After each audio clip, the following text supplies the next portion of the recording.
بسم اللہ الرحمن الرحیم اعوذ باللہ من الشیطان الرجیم بسم اللہ الرحمن الرحیم۔ محترم سامعین و ناظرین، ہمارا وعدہ تھا کہ ہم مناسبت کے مطابق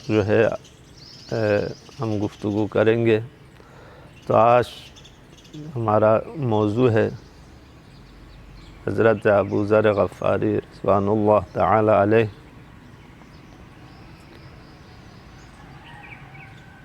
حضرت ابوذر غفاری وہ صحابی ہے کہ شان میں نبی مکرم اسلام نے فرمایا کہ ابوذر غفاری جیسا سچا انسان نہ آسمان نے سایہ کیا ہے، نہ زمین نے اپنے اندر جگہ دی ہے، کہ اگر روئے زمین پہ اگر سچا ترین اگر شخصیت ہے تو جناب ابوذر غفاری ہے۔ مختصراً سوانح حیات کے حوالے سے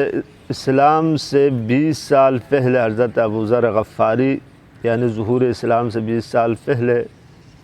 ان کی ولادت ہوئی، اور جناب ابوذر غفاری اپنی علمیت میں وہ کمال کے درجے پر تھا، جن کے فضائل میں خود مولائے کائنات امیر المؤمنین علی بن ابی طالب علیہ السلام نے بھی فرمایا، اور ان کو یہ شرف حاصل ہے کہ رسول خدا صلی اللہ علیہ وسلم کے بھی صحابی ہے، اور مولا امیر المؤمنین علیہ السلام کے بھی صحابی ہے،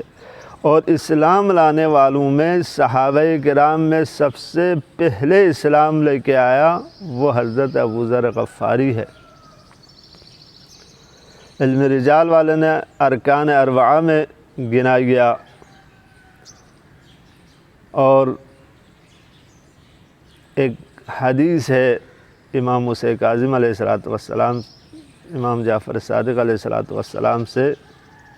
کہ بروز محشر منادی ندا دیں گے، وہ کہاں ہے جو رسول خدا کے حواریین، تو اس وقت سلمان، مقداد اور ابوذر تشریف لے کے آئیں گے۔ حضرت ابوذر غفاری کا اصل نام جندب ابن جنادہ یا جنادہ ابن جندب بھی ہے، اور مختلف نام سے پکارا ہے، بنو غفار سے تھے، اس وجہ سے غفاری کہا گیا۔ خیر، جو مشہور و معروف ہے حضرت ابوذر غفاری ہے، کیونکہ ان کا ایک بیٹا تھا جن کا نام ذر تھا، اس وجہ سے ابوذر کہا گیا، اور ان کی زوجہ کو بھی ام ذر کہا جاتا تھا۔ جناب ابوذر غفاری جن کو مشہور و معروف ہے، شام میں یعنی بدر کیا گیا، اور شام سے ربضہ، اور ربضہ میں 32 ہجری میں اپنی ایک چھوٹی بچی کے ساتھ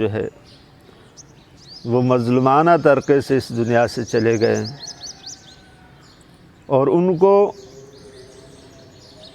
وہاں سے جلا وطن کرنے کا وجہ کیا بنا کہ ربضہ جانا پڑا شام میں مدینہ منورہ کو چھوڑ کر۔ وہاں پہ کیونکہ جناب ابوذر غفاری حضور پاک صلی اللہ علیہ وآلہ وسلم کے عاشقین اور صحابہ میں سے تھے، اور اس وجہ سے مولائے کائنات سے بھی اتنے ہی محبت کرتے تھے، اور وہ خلیفہ سوم کی حکومت کے خلاف معترض ہوا تھا، تو گورنمنٹ کی طرف سے، اس زمانے کی حکومت کی طرف سے ان کو شام جلا وطن کر کے شام بھیجا گیا، اور شام میں بھی ان کو رہنے نہیں دیا، اور ربضہ بھیج دیا گیا، اور ربضہ میں 32 ہجری میں اس دنیا سے چلے گئے۔ لیکن اس صحابی کے جو خدمات ہیں دین اسلام میں، اس کو ہمیشہ یاد رکھیں گے، اور واقعی کہ وہ صحابی ہے کہ جنہوں نے نبی مکرم اسلام صلی اللہ علیہ وآلہ وسلم کی رحلت کے بعد اس دنیا سے پردہ کرنے کے بعد جو ہے بہت ساروں نے بے وفائی کیا آل اطہار کے ساتھ، رسول کے گرانے کے ساتھ، لیکن یہ وہ وفادار صحابی ہے جناب ابو ذر غفاری جنہوں نے کبھی بھی عہد نہ توڑا۔ جس طرح رسول اسلام صلی اللہ علیہ وآلہ وسلم کے ساتھ محبت اور پیار سے پیش آتے تھے، اسی طرح مولا کائنات کے ساتھ بھی رہے، اور اسی طرح رسول مکرم اسلام صلی اللہ علیہ وآلہ وسلم کے رحلت کے بعد بھی آپ جو ہے اپنے اسی عقیدت و احترام جو اپنے نظر میں رسول اور رسول کے گرانے کی تھی وہ قائم و دائم رہے۔